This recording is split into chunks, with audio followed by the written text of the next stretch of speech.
તો આ ઇતિહાસ છે. કોળીનો મતલબ જ બીજો મતલબ થાય ભોળી.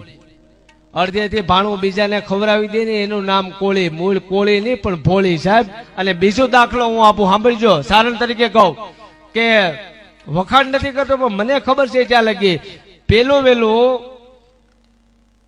અભણ કેવું યાદ રાખે ને ભણેલા ભૂલી જાય. તમારા પગ ધોવા ગયો ને રઘુરાય. અને તેથી લક્ષ્મણે અહીંથી બાણ કાઢ્યું ફરસામાંથી કે આને મારી નાખું, આને કાપી નાખું.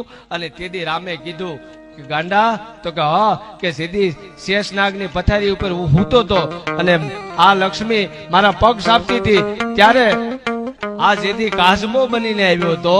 અને તેથી એક ફેણ મારીને ગોટો વળી ગયો. હવે આ કોળીના દીકરાના રૂપમાં આવ્યો. હવે આને માર્યું તો આપણે જાહુ ક્યાં? એ ભીલ કોણ હતો? એ કોળીનો દીકરો હતો.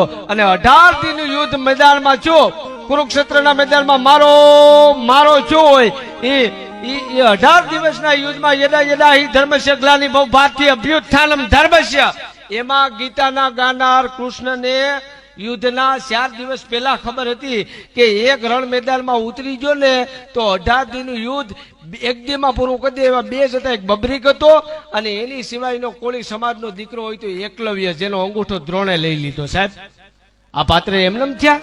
અને જેથી સોમનાથની સખાતે અમીરજી ગોહિલ નીકળ્યા. આપણે આ વાતને લાંબામાં નથી જવું પણ તેથી જંગલમાં સારણની દીકરી પોતે મરીસ્યા ગાતી હતી. એ મરીસ્યા ગાતી હતી અને એ બધી વાતચીત થઈ. તેથી એની ભેગો વેગડો જે ભીલ નો હતો સોમનાથની સખાતે અમીરજી નો પૂગે, એ પણ કોળીનો દીકરો હતો.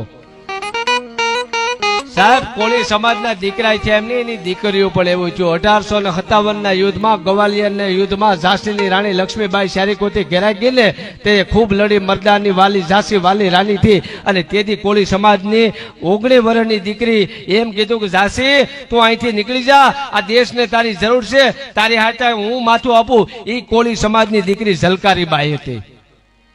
કેટલા પાત્ર છે સાહેબ, ઊંડાણમાં કોક દીક ગીર્યા જેવું. એટલે આ તો બધું બાકી આમ કરીને આમ બેઠા હોય ને મૂળ છે, પેટીમાંથી આવે. દિલની દાતારી, ગુમડાની રોજ, તાઢિયો તાવ, દિલની પ્રસન્નતા, આ બધું અંદરથી આવે. દાતારી ન હોય ને મીરના દીકરા બે ઢોલ